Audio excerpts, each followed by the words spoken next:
KK, before you start live, or we're live, guys, gentlemen, how are you? Good to see you both. Alex, Scott, under, again, pretty extraordinary circumstances. How are you guys? Doing good, thanks. Doing great, thank you. So, Alex, this is the first time we do a show together. Me and Scott have done a few shows under pretty crazy circumstances, like when the war started between Iran and Israel. That was a pretty surreal interview that we did. Alex, we've never done one of those, so this is the first time we do an interview right after something happened or while something was happening. So what is your initial response after we saw the strike? So for the audience, anyone that doesn't know, there's been an Israeli strike in Qatar, in Doha, the capital of Qatar, that targeted the negotiation team, the leadership team at Hamas. We don't know who survived, who did it. We're getting multiple reports.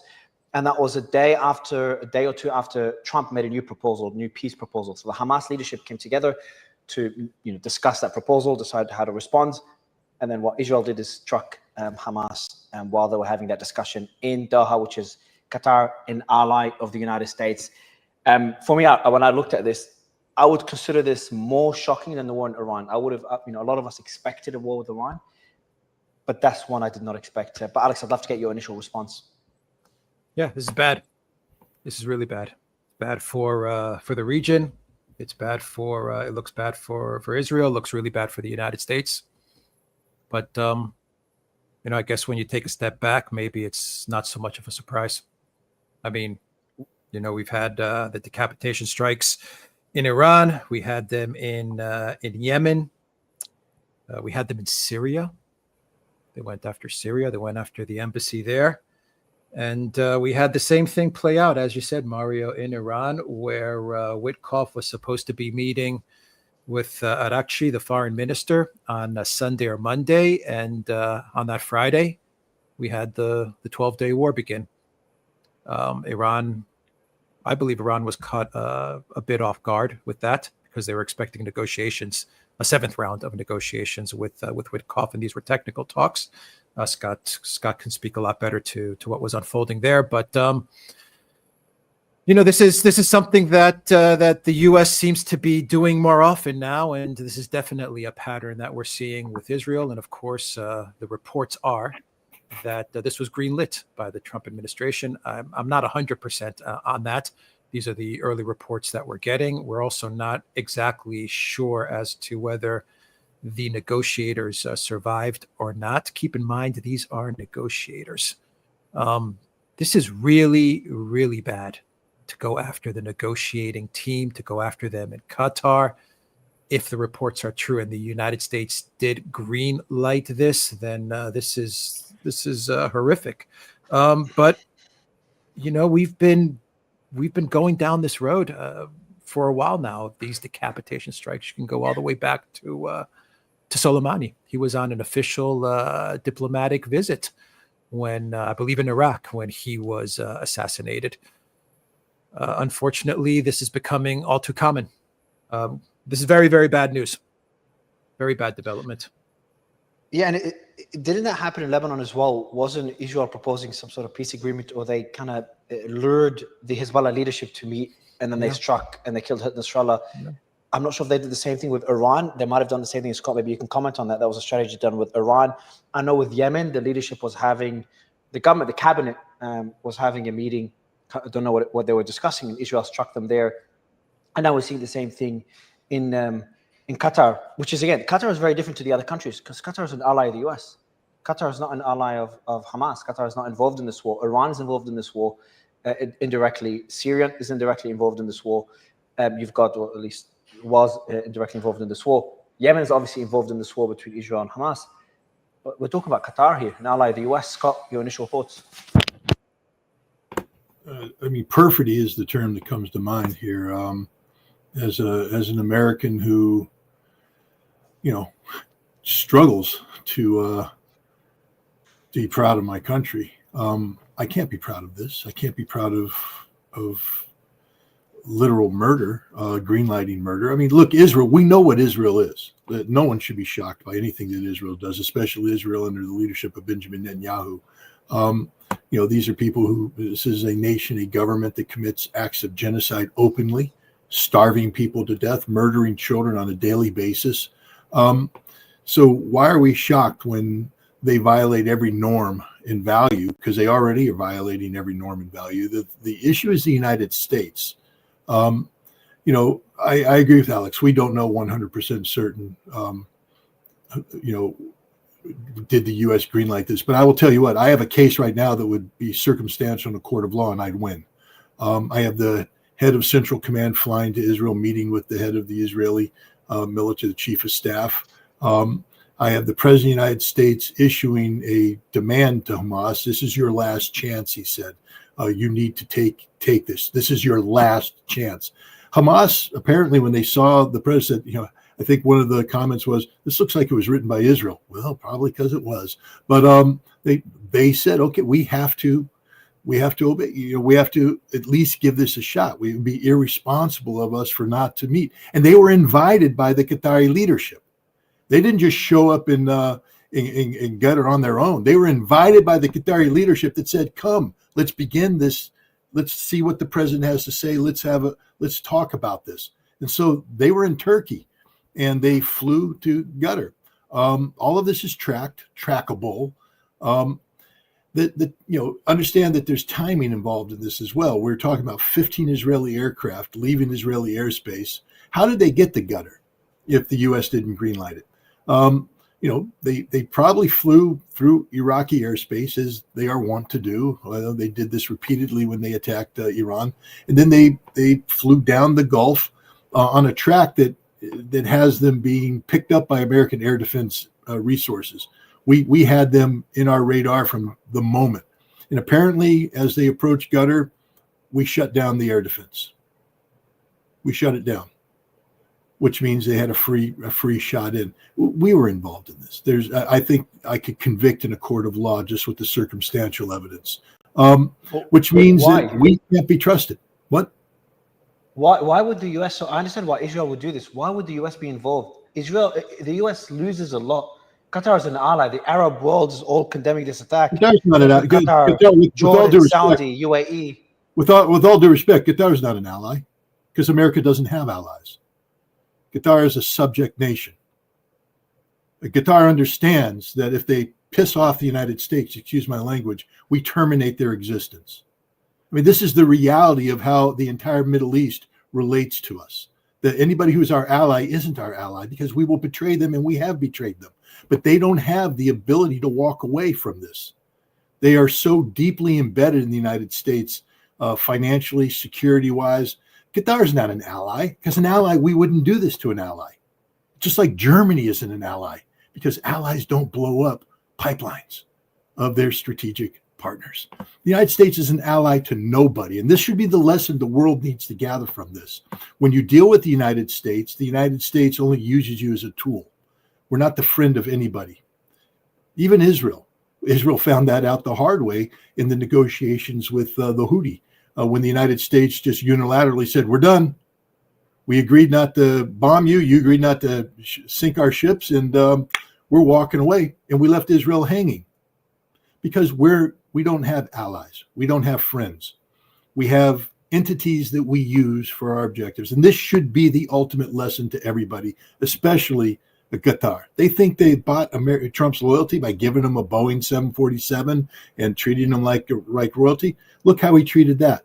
No, this is humiliating as an American, because as an American, I'd like to believe that we have the ability to be friends and allies with people, but not now. Nobody can trust us. We simply cannot be trusted anymore. Alex, that same question is, what is America's interest in this? So I would still look at the US as ally to these Arab countries. I know Scott would disagree. And, you know, one could just debate how that alliance looks like and who's doing right by who and wrong by who. I think alliances can be complex. But I think Scott makes a very good point that you don't do this to an ally. Why did the US green light this, in your opinion? These are peace negotiators. And if Trump really wants an end to the war, could this be, maybe, is it possible that these peace negotiators could be an obstacle to peace? They're not accepting peace. So, you know, the US and Israel twisting their arm, or it could be something more sinister? I mean, you know, I think Scott nailed it. You know, and we got to remember, this is going after negotiators. Whatever your feelings are about Hamas or Israel or anything that's taking place, this is a negotiating team, and they've been recognized as a negotiating team. So I mean, you've tried to, because we don't know what the situation is with the team just yet, and we are getting conflicting reports. But you tried to kill a negotiating team. I believe Qatar has pulled out of the mediation now. That's it. Qatar's done. How could you get to peace now? I mean, what does the U.S. gain from this? I mean, a rational person, and I think we're all three of us are rational people. I don't know what the United States gains from this, from looking at it from a rational point of view. But if you take away the rationality of it, what is the U.S. gain? What are the people who if they did green light this, and once again, Scott makes an excellent point as to the argument that the U.S. greenlit this, but let's say we're not 100%, but still, it's primacy that the U.S. gains from this. Hegemony, primacy. They get to flex their muscles and say, look, we run Qatar, we call the shots, we're going to support Israel, we're going to help them take out Hamas, and we don't care whether they're in Qatar or whether they're in Saudi Arabia or whether they're in Dubai. We don't care. When we go after people, we're going to go after them. Is it any different than what we saw, killing 11 people on a speedboat just the other day? Blowing up Nord Stream pipeline, like Scott said. I mean, this is the road that we're heading on, and I think we all gotta take a step back. And I'm listening to what Scott's saying, and I'm thinking the implication to this is huge, because who's going to negotiate with the United States anymore? Who's going to trust the United States anymore? And I say this with an if the United States greenlit this, because once again, we're not 100% sure. Maybe we're 99% sure. But still, if this is the case, and this happened with the U.S.'s permission and with the U.S.'s help, then who's going to negotiate with the United States? How can Russia trust the United States as they're negotiating on Ukraine? You have Iran, you have Venezuela, you have all of these, China, all of these conflicts or soon to be conflicts, negotiations, tariff negotiations, trade negotiations. I mean, I'm speechless. It really is. What does the U.S. gain from it? I can't see what the U.S. gains from it, but I can see some people in the U.S. deep state and in the Trump administration saying, "Yeah, go for it. We need to show everyone who's boss." I can definitely see that kind of rhetoric coming out of the current administration and the Biden administration as well. Not that the Biden administration was any different, but anyway, that's my thoughts on this. So how do you think the rest of the Arab world will respond to this? So I'm going to read Trump. So there's conflicting info here. Israeli Channel 12 says Trump gave the green light to attack Hamas leadership in Doha. So there's Israeli media making that claim. I think Axios made that claim as well. I think I read earlier. So we're getting different reports that the US has greenlit this. And Scott, you've made a good argument that you've got a lot of evidence to show for that. How else could the jets fly all the way from Israel to Qatar without the US knowing? The next question, though, is what worries me is, I spoke to someone before this interview. What next? How will the Arab world respond? I think that there should be a limit to all this. I think they've been pretty silent on what's happening in Gaza to an extent. But now that one of these countries got struck, how do you think the rest of the world will respond? How do you think Saudi, Kuwait, Oman, they've all condemned the attack, Turkey, Jordan will respond to this attack, Scott? Not a damn thing. They won't do anything. What can they do? They're going to recall their ambassadors. They're going to launch a demonstration of force. They're going to evict American forces from their soil. They won't do a damn thing. You might hear some screams out of Turkey, but at the end of the day, Turkey's a NATO member who is not going to divorce itself from the United States. The Arab world will make some noises, but they won't do it. Why? Because not a single one of them supports the Palestinian cause. Not a single one of them is going to sit there and be seen as aligning with Hamas. I mean, this is why it's a free ride for this president, because the United States and Israel have successfully, pressured the Arab countries into taking a stance that basically says they will be silent in the face of genocide. Come on, Mario, let's remember what's happening here. Genocide, active, ongoing genocide against the Palestinian people, and the Arabs haven't said a damn thing. They're doing nothing. And now you expect the Arab world to jump up and scream because Israel took out or tried to take out Hamas leadership? You know how unpopular Qatar is in the Arab world? It's not like people are going to be bending over backwards saying, oh, yeah, let's rally around Qatar. No, nothing is going to happen. Nothing except, and this is where I'm worried. If I was an American negotiator, I would resign right now. I would never go and represent my country anywhere because now I'm free game. Now it's hunting season on American negotiators. Steve Witkoff's life expectancy in the Middle East is about 0 now because the United States has shown that they respect nothing, that we are nothing. All we understand is the law of the gun. And we've just legitimized terrorism. Okay? Whatever moral ground we wanted to take about October 7th, it's gone, finished.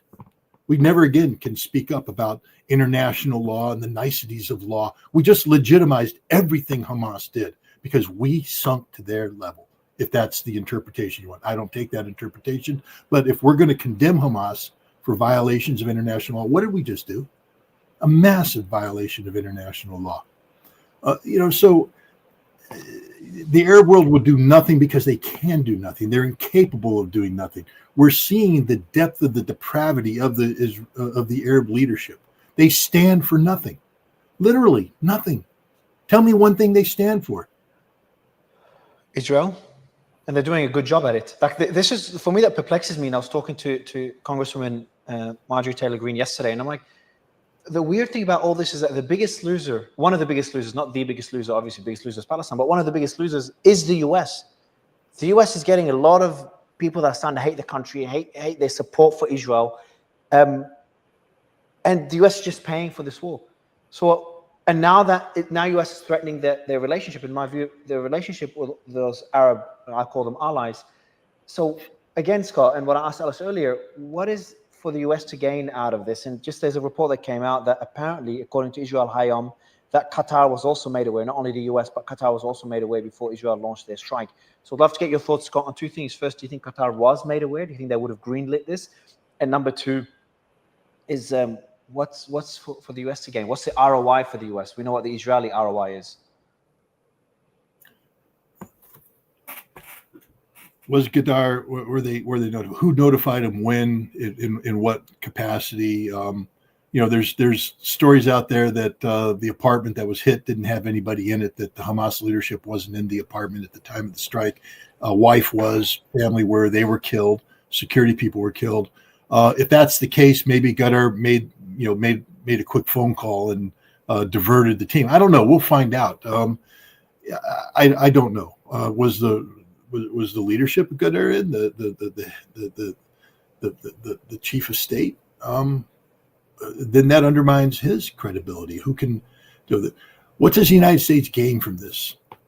I'm beginning to think, just this is way outside of the box here, but I'm beginning to think that the United States is looking to break Israel, meaning that the only way we can get out of the Middle East is for Israel to commit suicide. And we're doing everything we can to help Israel commit suicide, because all this does is dig a deeper hole for Israel. If you think this ends the Gaza conflict, you know nothing about the Gaza conflict. If you think somehow that the Hamas fighters in Gaza are going to go, oh my God, they just blew up our delegation in Qatar, it's time for us to consider surrendering. They won't surrender. This is breaking Israel. This is destroying Israel. This is destroying Israel's credibility. This is hastening the divorce that's ongoing between Europe and Israel, and between the rest of the world and Israel. And look at what Donald Trump said the other day. He said that the Israeli lobby is losing control of the American Congress, that the influence they once enjoyed is shrinking. So why, if that's the case, if your job is to strengthen your ally, why would you do something like this that just further undermines that, destroys the credibility? There's a new national security strategy document that's on Pete Hegseth's desk, and it talks about basically creating Fortress America. It talks about the number one priority is the American homeland.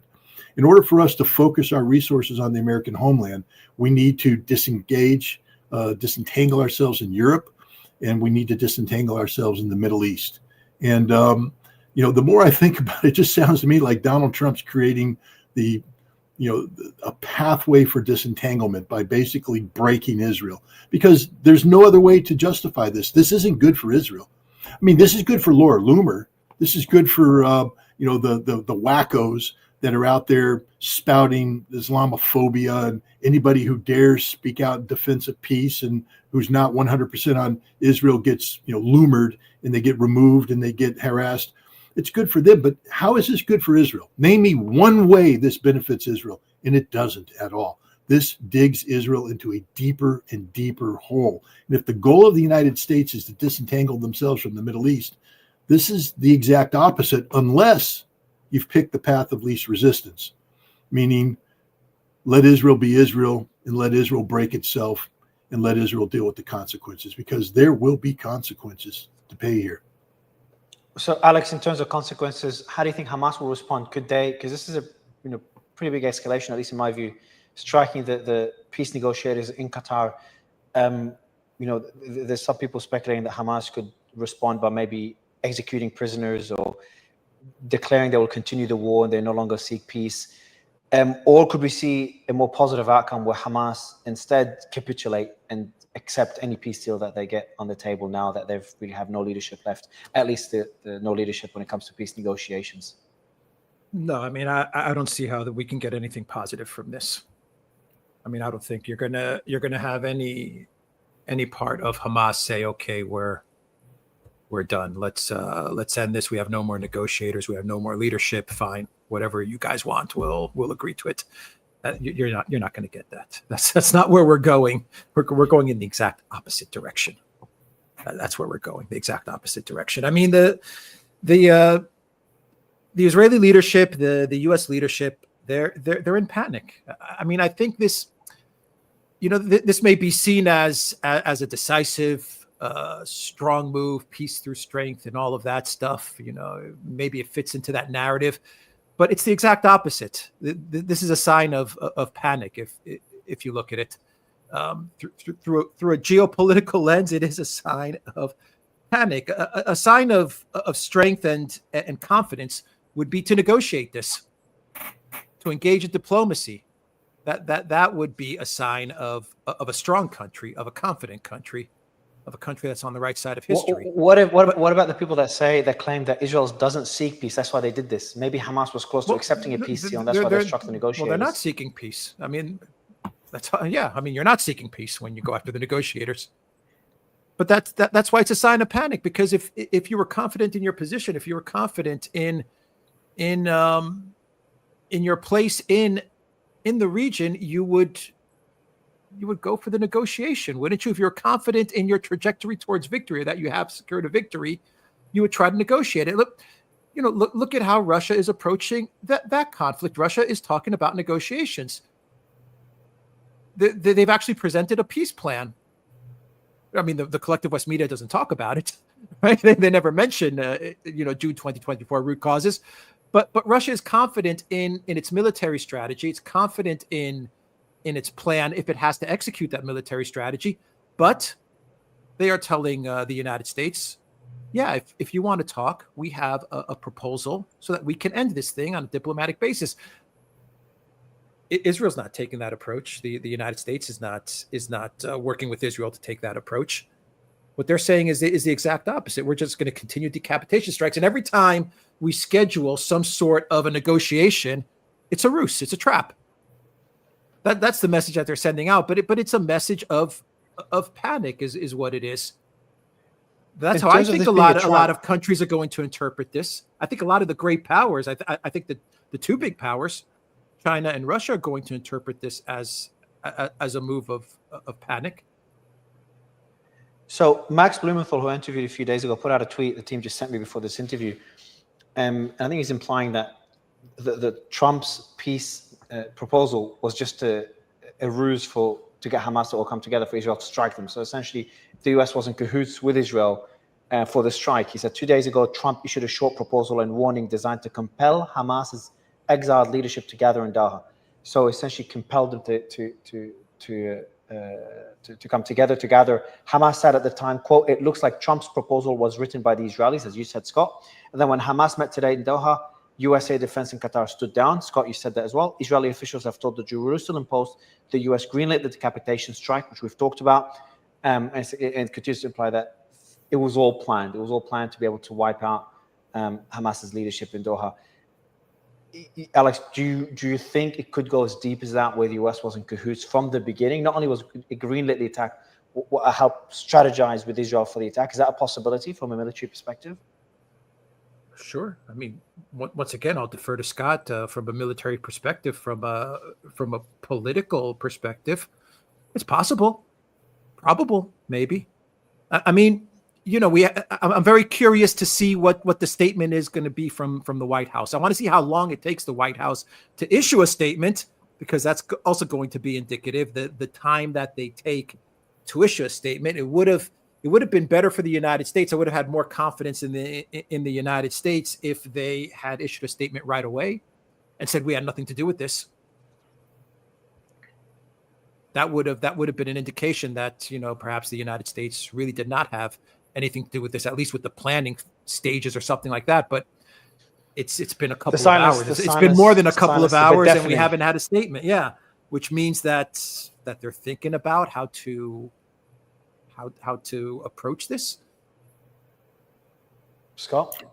I think they were expecting Hamas to be dead. I think they have a statement prepared. It was supposed to be, Trump saying, I told you, if you didn't accept me, this was your last chance. And when I say last chance, this is your last chance. And I really mean it, because I'm Donald Trump and I have big hands. Similar to Iran. That's what happened. The same thing we did in Iran. But you notice, at the end of Iran, he started talking big about, we worked with the Israelis. We killed their negotiating team. I've got, Scott, there's a question on them being alive. Breaking unnamed Hamas officials have told Al Mayadeen, pro-Hezbollah. So Al Mayadeen is the pro-Hezbollah news outlet in Lebanon, that all delegation members in Doha have survived the Israeli airstrike. That's what I heard. I heard that that they were supposed to be in the private home they were supposed to meet in the privite home, and that I think that report was from the report initially was from Al Jazeera. Now we've got also Al Mayadeen that's quoting Hamas officials, which you made a point that maybe Qatar gave them a warning, or someone in the Qatari government gave them a warning if Qatar knew about the attack. That's just a hypothesis. I'm just for whatever reason, look, I worked with the Israeli intelligence for many years, and they, they're not. I don't support their cause, but they're not incompetent. They when they do something like this, you've seen the photographs of Benjamin Netanyahu in the bunker, with the command photograph of everybody looking at the video screen, is, when you assemble your leadership like this, that means everything was planned. There were assets on the ground. I'm just telling you how Israel works. There were assets on the ground that were tracking the movement of these people. The launch would not have been made from the aircraft without positive confirmation that, the target was where it was supposed to be. The Israelis don't work on guesswork. There's too much at stake here. So, Israel didn't do this to fail. They did this to succeed. And something went wrong in the end. Somehow the Israelis believed that the people they were trying to kill were where the Israelis thought they would be in the target that was struck with great precision. They weren't there. Why? And not just why weren't they there, but what happened that led the Israelis to believe that they were there? Did vehicles that are normally affiliated with the convoy with travel show up at this facility where there's eyes on the targets saying, got it, issue the code word, whatever you do? Something happened in the end there that kept these guys out of that target. Was it a tip-off from Qatar? Was it Hamas having its own, intelligence capabilities? I don't know. But if these reports are true, and this isn't the first time I've heard this, the people that were supposed to be dead weren't in that building. It's not as though they were in the building and the building was struck and they survived. It's that they weren't in the building when it was hit. And to show you the level of sacrifice that entails, this was the home of Khalil al-Haya, I believe. And I think his wife is dead. I think other family members are dead. Murdered by the Israelis, and with the complicity of the United States. We should keep that in mind too. This isn't copacetic, taking out of combatants. This is striking the home, just like they did in Iran. Nobody talks about the fact that when we talk about all the guys that were killed on that first night, they were killed not only with their family members, that's their wives, their children, but also everybody who lived in that damn apartment building. When they collapsed it, 60 families died that night. 60 families of innocents murdered by the Israelis. And I just think we need to acknowledge what Israel is. It's a nation of murderers, a nation of assassins, a nation of people that no longer know what international law is. They are so selfish and so self-centered on, their so-called survival that they're willing to do anything, and literally anything in order to emerge as the victors here. They are murderers. They murder innocent civilians on a daily basis in Gaza and outside of Gaza. Alex, Scott was talking earlier that the US, their intention now could be to break Israel. I just don't see how that could be the case, because I think Israel's winning on all fronts and kind of breaking all the laws without facing the consequences. And it kind of seems also like the implications of this is like, essentially does that mean Israel could strike anyone, anywhere, anytime? They just struck a peace delegation in Qatar. So where's the red line for Israel? So there's kind of two questions there. Could this be the US trying to break Israel with where this war is heading? And number two is, where are the red lines for Israel after this? Could the Trump administration be trying to break Israel? I mean, Scott puts out there an interesting point. I mean, even Scott said yeah, exactly. Look, it could be that the Trump administration is doing this unintentionally. I mean, we're not dealing with foreign policy and geopolitical experts either. We're really not. We saw it in the Biden administration with his team, and now we're seeing it with Trump's team.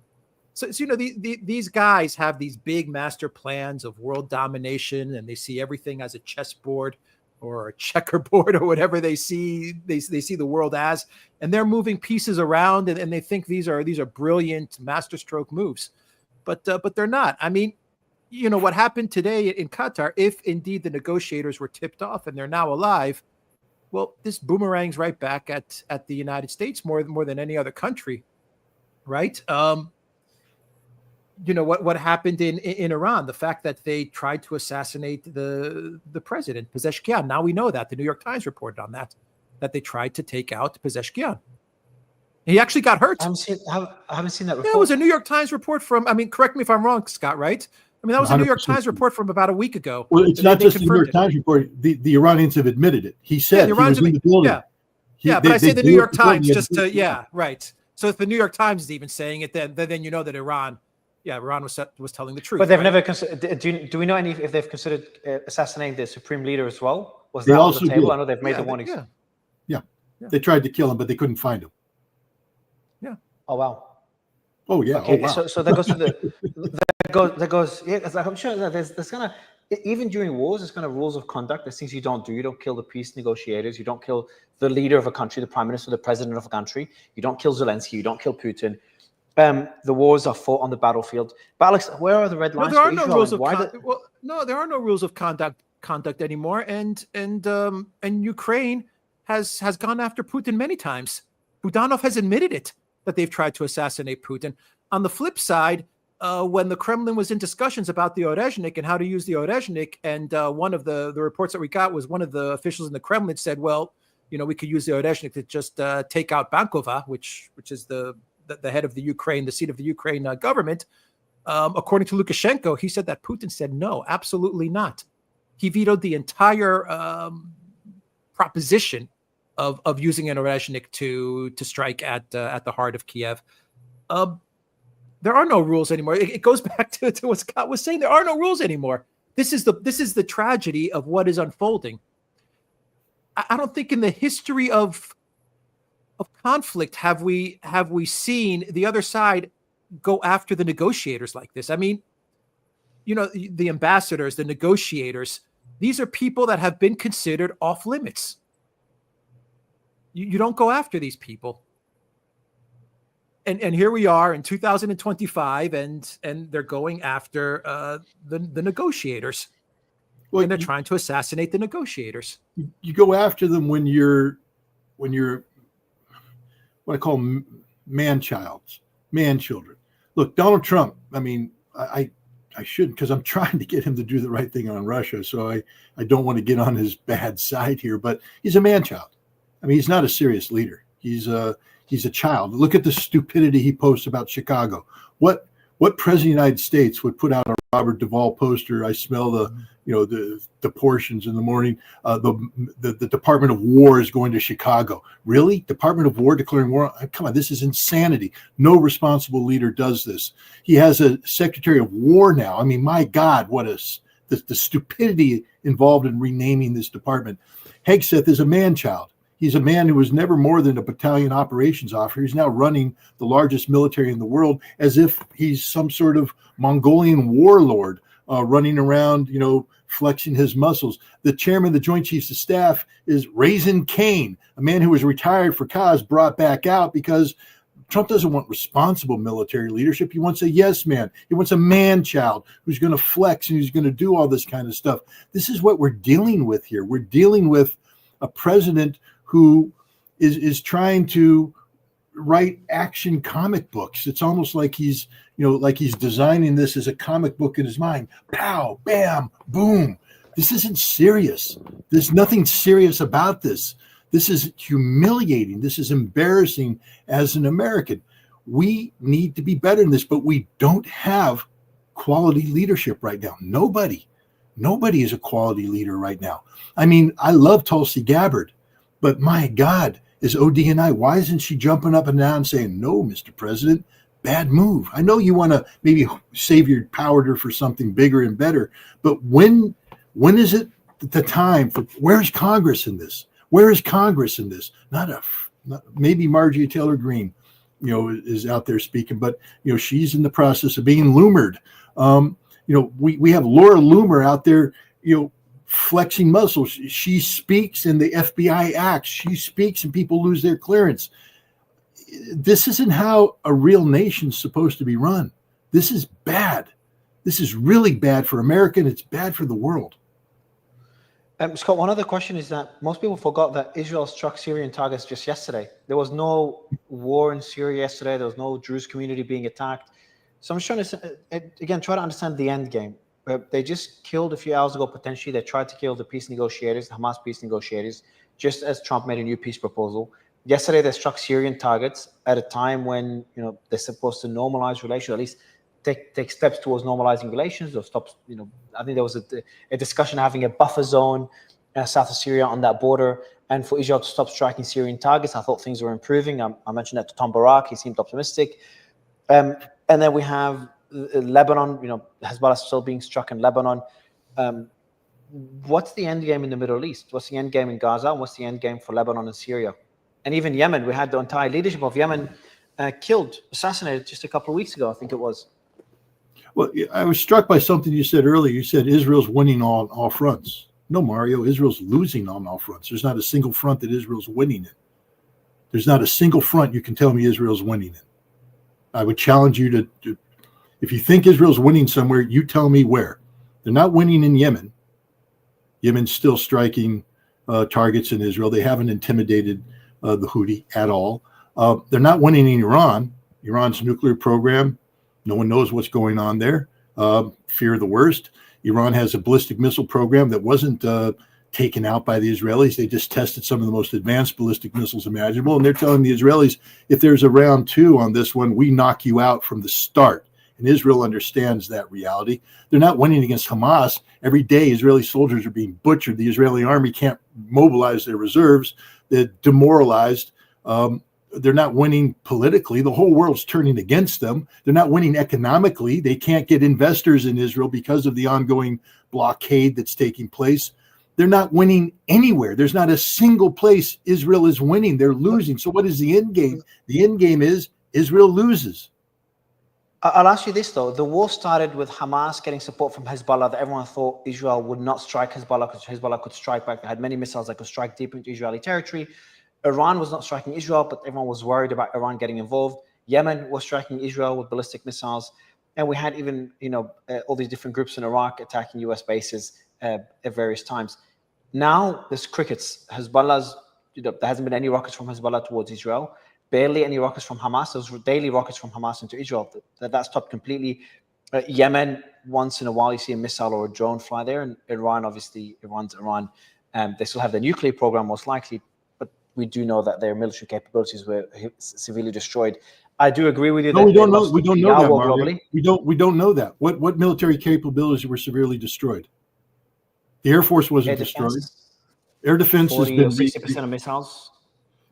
Who says? Israel? Israel says? Look, I did battle damage assessments during wartime, and I'm telling you right now, on week 2 of the Gulf War, we had killed 64 mobile launchers when Iraq only had 19. So I'm just telling you right now, the Israelis have a propensity of exaggerating. It was Israel that asked for the ceasefire, Mario. You know that. You know Israel asked for. Why? Because they were running out of air defense assets, and Iran was not running out of missiles. So let's not pretend that this is somehow an Israeli victory. Hezbollah and Hamas, by the way, pulled out of the Lebanese government the other day, and there's a good chance that they will be firing their systems back up if that's what Israel wants. Hezbollah never wanted to get involved in this. There was no collusion between Hamas and Hezbollah. Hezbollah simply said, we will support Hamas by, distracting Israel in the north, but Hezbollah never took it to the next level.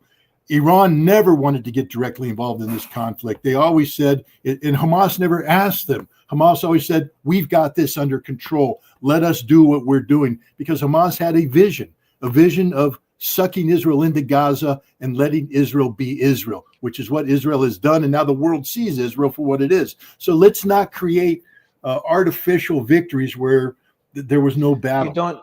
You don't consider the fall of Assad, Hezbollah stopping their rockets, and even talking about disarming if Israel pulls out. So Hezbollah said, we'll disarm, which no one expected them to say, if Israel pulls out to pass the Litani River or back outside Lebanese territory.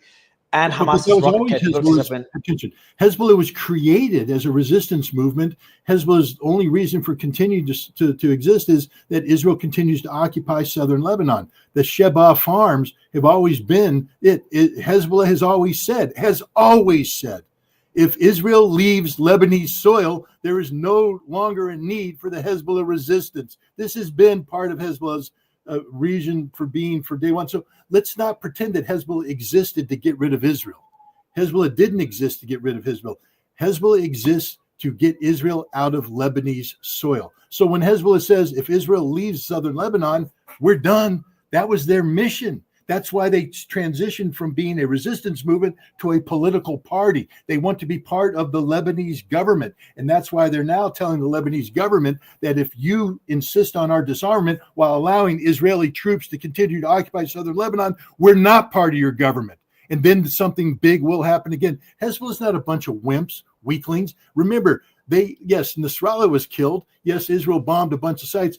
But on the ground, every time Hezbollah went up against the Golani or went up against any of the special, they beat them. Hezbollah didn't lose a ground fight in this most recent conflict. Every time the Israelis went up against a dug-in Hezbollah position, they had to retreat. They got beat. This is the reality of Hezbollah. These aren't a bunch of little punk-ass kids. They are hardened warriors, just like Hamas. Ask the Israelis right now why they really don't want to go into Gaza City. Because they're going to die. That's the reality of it. Israel hasn't won anything. Yes, look, you expect to see buildings blow up when you have this American-provided Air Force and no air defense. I mean, my God, how brave do you have to be an Israeli pilot to fly circles around Gaza, pinpointing the targets where the women and children are trying to get water and bombing them, blowing up buildings. Hey, yeah, God, Israel's awesome. They're tearing down the tall buildings of Gaza. This is not a victory. This shows how weak Israel actually is, because they can't defeat Hamas any other way. They don't know how to defeat Hamas. They don't know how to defeat Hezbollah. They don't know how to defeat Iran. They don't know how to defeat Yemen. Just because Iran and Hezbollah aren't firing into Israel, they never wanted to begin with. It wasn't their objective to begin with. It was Israel's actions that created the necessity for Iran to fire missiles into Israel, not the other way around. Alex? Hezbollah was brought into this conflict because that was the way that you pull in Iran. That was it. The way I saw it is they had to get Hezbollah. They had to get this Hezbollah connection in there because that was the stepping stone, the bridge to getting the conflict that they have been wanting for 20 plus years, which is Iran. They being Israel. Yeah. Yeah. And Israel, the neocons, Lindsey Graham, all these people. Yeah. I mean, this is the big one, right? Iran. And they were very close to Iran, but they're thinking, how do we get from point A to point B? How do we go from Hamas to Iran? And the natural progression was Hezbollah. Yep. That's simple. I mean, the narratives and everything they create themselves afterwards. Once you understand, how do you get to a point where you can say that we have to now go after Iran because Iran is the mastermind of all of this, and then you create the connection, Iran and Hezbollah and Hamas and everything. There you go. And you have the 12-day war, and you have the decapitation strikes, which goes back to your initial question, Mario, which is, where are we heading with all of this? Decapitation strikes. That's the name of the game now. You're not going to see the United States or Israel fighting wars like what you're seeing play out in Ukraine, between Ukraine and Russia. What you're going to see are operations which are effectively decapitation strikes, whether you're looking at Yemen, whether you're looking at Syria or Iran or Venezuela. What do you think they're going to do in Venezuela? Scott knows better than I do about all the military assets that are there that are being positioned close to Venezuela. To me, it looks like the United States is preparing some sort of an operation which is going to be in the form of something along the lines of a decapitation strike. I don't know what the details are going to be. I don't know how everything's going to be worked out or the timeline of it all. But I mean, this is the military, geopolitical military strategy of the United States and their ally with their vassals going forward. I just want to say, and the Middle East and the Europeans are vassals in all of this. Yeah. Yeah. Let's look at Russia for a second. All right, you already had a sitting senator close to the president tell Putin, if you don't listen to what the president says, ask the Ayatollah what happens next. A direct reference to decapitation, the American-sponsored decapitation strike. And that's what prompted Medvedev to say, yeah, we got the dead hand, so don't even think about it because we'll all be dead. And then Trump moved his 2 Ohio-class submarines closer to Russia's shores. But my point is, now the United States is talking about deploying the Dark Eagle hypersonic system into Germany next year. The Dark Eagle hypersonic system gives America the ability to launch a decapitation strike against Vladimir Putin 7 to 12 minutes after the Dark Eagle is fired. It will strike its target in Moscow. Now, normally we would say, well, that'd be insane. But America has apparently embraced the doctrine of decapitation. This is the problem. So now the Russians cannot sit back and go, they would never do that. Now the Russians have to go, they will do this, and we now have to be prepared, which means we not only have the dead hand, but we've got to deploy additional systems. We not only have Oreshnik, but we've got to put in, a new system, which Ryabkov already says exists, that hasn't been talked about. This new system is an even more rapid response. So now we got everybody on hair trigger alert in Europe with nuclear weapons because Donald Trump, the man-child, can't wage a real war anymore. So we go for decapitations. This is the danger of this, because where do you draw the line? What happens when Israel gets tired of Erdogan? What happens if right now we got demonstrations in the streets in Istanbul, and there's Erdogan's political oppositions out there. You're talking about NATO member. That's a NATO member, Scott. Who cares? Israel doesn't care. Israel doesn't care about any of this. Israel spies on the American president on a regular basis. There's no niceties. I mean, come on, Israel recruited, what was that big old spy's name in the 1980s? The fat boy that got arrested and they just paroled him. But he stole the crown jewels of the American intelligence community. If you don't know what I'm talking about, but he took everything we spent billions of dollars collecting against the Soviet target, including our targeting and how we know they target. And he sold it to the Israelis, who then sold it to the Soviets to get favorable immigration out there. This is what Israel is. Israel is not an ally of anybody. Israel is an ally of Israel. That's it. Alex, I'm going to ask you one last question. I tend to always be the optimistic one, especially recently. is there a possibility, and I was saying that to Tom Barak in our last discussion a couple of weeks ago, that we see what we saw in Egypt and Jordan. So Egypt and Jordan normalized relations. Egypt, I think, was one of the first countries to recognize Israel. And those are two of the biggest recipients. I think Israel is the biggest recipient of U.S. Military aid, other than Ukraine and reconstruction of Afghanistan and Iraq. Take these three aside. Israel's number one. I think Egypt is number two, and since they normalized relations with Israel, and Jordan's, I think, number three in terms of military aid. Anyone listening could fact check this and make sure it's correct. So can't we see the same happen in Syria? Can't we see the same happening in Lebanon? Potentially even Iran changing their stance over the next few years. And we see relations normalize, and we finally see peace in the Middle East. Because I understand Israel's been very hawkish. I'm very critical of a lot of what they've done, especially in Gaza. It's unquestionable there. But I'm sure they want peace at the end of the day. I'm sure they don't want ever-going wars, never-ending wars like we had in Iraq and Afghanistan. People in Israel are getting tired of these wars. They don't want another war with Iran. Yeah, but peace through these decapitation strikes? I mean, this is the problem with all of this. Through diplomacy, fine. If there were negotiations and there was a process to get to some sort of a negotiated diplomatic result, yeah, you could see that unfolding. I mean, we had that in the JCPOA. We had that in all kinds of treaties and diplomatic initiatives, in START treaties and all these things. But who's pulled out of all of this stuff, right? I mean, yes, I agree with you, but I think that people want an end to the wars. Absolutely, all of us, everyone wants to see the wars end. But through these types of decapitation strikes, by removing the leadership or trying to get some sort of regime change or some sort of color revolution, it doesn't make things better. It makes things worse. Yeah, that's just the way it's always been. I mean, once again, we're seeing it play out in Ukraine. You had the 2014 coup, you had a 2003 coup, you had a 2014 coup. It didn't make things better. It made things worse. And you had agreements. You had a Minsk 1, you had a Minsk 2. And the West did not honor those agreements. Well, gentlemen, really appreciate your time on such short notice. I'm sure we'll be speaking again. Scott, good to speak to you again. Alex as well. Thank you very much, guys. Thank you. Take care.